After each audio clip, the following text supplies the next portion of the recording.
The Spencer Rattler experiment is over, and now it's time for Tyler Shough. Now, it goes without saying that the Saints quarterback room isn't exactly inspiring. Rattler showed some moments for the Saints, but there's also a reason that it's time to see what the 40th overall pick has in him, and I'd bet that's really been the plan all along. It's a bad 1-7 start for the Saints, so now Shough gets to start. Essentially, at the end of the season, Rattler and Shough will have ended up splitting the season reps, which is definitely fair. There's a good chance that neither guy is actually the answer at quarterback, so why not see if either guy can be your franchise player? With that being said though, the Saints definitely have one of the least inspiring quarterback situations in the league, and that's really not much of a shock. There's really been a lot of bad football played in New Orleans ever since Drew Brees retired, and quarterback hasn't really ever been solved since. There are currently 3 quarterbacks on the roster right now, and no, I'm not counting Jake Haener here. He's on the practice squad and was a 2023 4th rounder, but isn't active. He didn't play at all as a rookie, but got some playtime in 2024 and even got a start, and in total he had 226 yards, a touchdown, and an interception.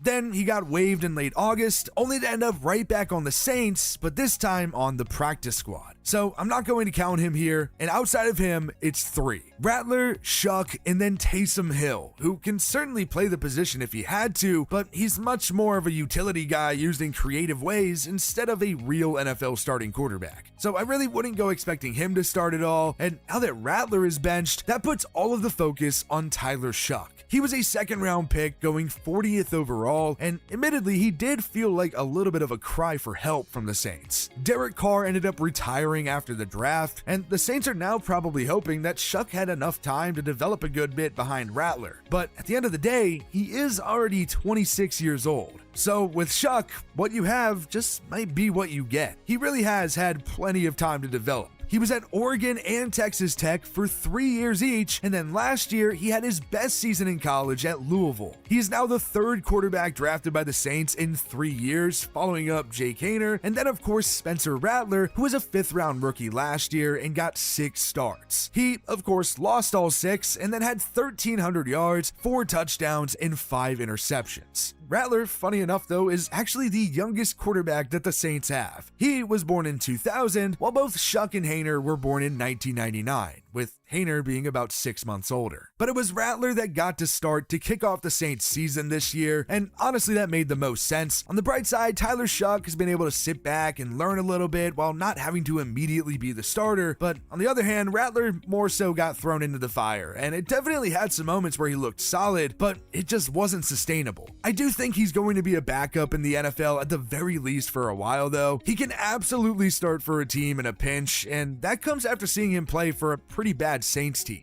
After not throwing a touchdown or a pick in week 1, he actually played really well against the 49ers in week 2. It was by far the best game of his pro career. He threw 3 touchdowns, had 207 yards, and completed 73.5% of his passes. Now, unfortunately, it wasn't a win for the Saints, and they ended up losing 20-13, but Rattler played well. That game was a sign that he had improved a lot from his rookie year, and he could maybe be the guy. He threw a touchdown in each of his next 3 games with only 1 pick along the way, and that did include a 26-14 victory over the Giants. He didn't have a touchdown or a pick against the Pats the next week, and then what was really the beginning of him getting benched was against the Bears in week 7. Rattler hadn't had a game with more picks than touchdowns until the last 2. The Bears game just was ugly. He threw 2 touchdowns, but he ended up having 3 interceptions, a career high. That was bad, and then the straw that broke the camel's back was just an inefficient offensive game against the Bucs on Sunday. He had just 136 yards and a pick, and the Saints lost 24-3.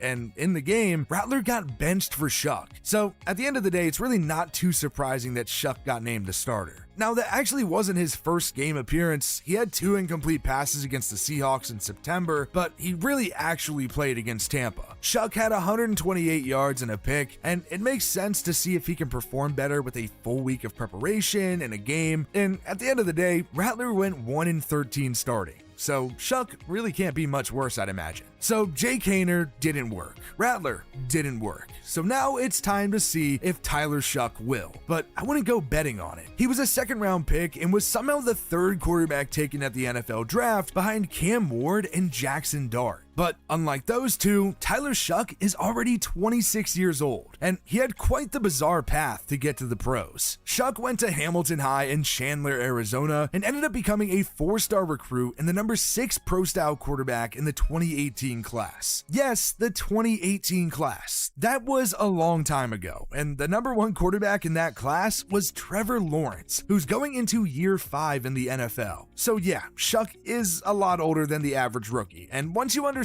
his college journey, it'll all make a bit more sense. He originally committed to play at Oregon, which at the time had Justin Herbert, so Shough just had to ride the bench. He only appeared in 3 games as a redshirt freshman, and then the next year, he got the garbage time reps behind Herbert, throwing for 144 yards and 3 touchdowns. But then the next season, he finally got his chance to start for the Ducks once Herbert got drafted, but it was that weird COVID-19 2020 season. Not only that, but the Pac-12 was also a terrible conference to be in because they didn't even play until November. So Oregon only ended up playing in 7 games. Shough ended up passing for 1,559 yards, 13 touchdowns, and 6 interceptions, and he ran for 271 yards and 2 touchdowns. Oregon ultimately went 4-2 and then lost to Iowa State in the Fiesta Bowl. Now, Shough was the starter, but Anthony Brown was also getting some reps too, and the team just wasn't really too sure whether or not Shough was the guy, which ultimately led to him transferring to Texas Tech. Tyler Shough's tenure at Texas Tech is pretty simple to explain.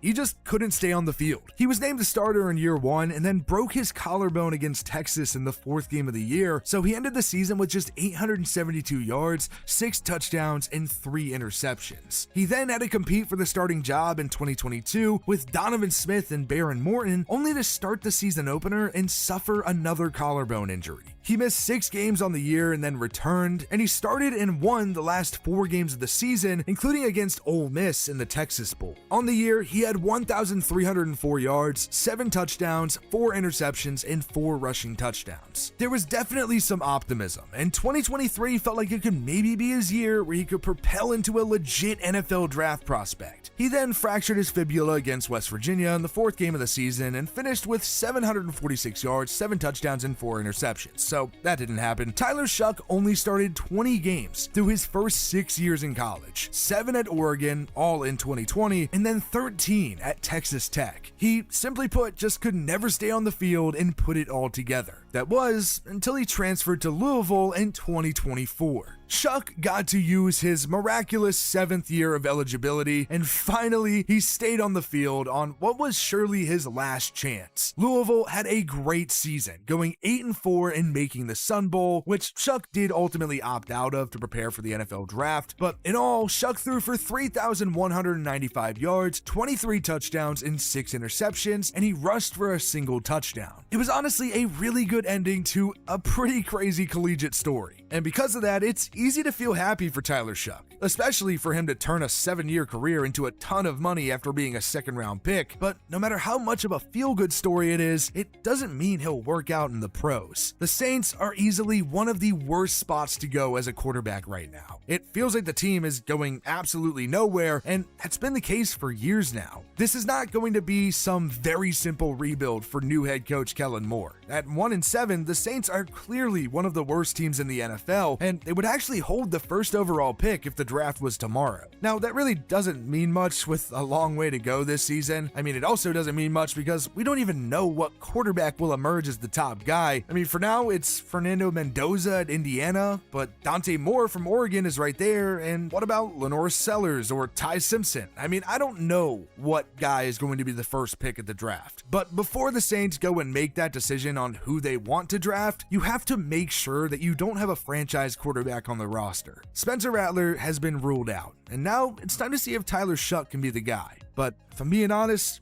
I'd bet on the Saints drafting a quarterback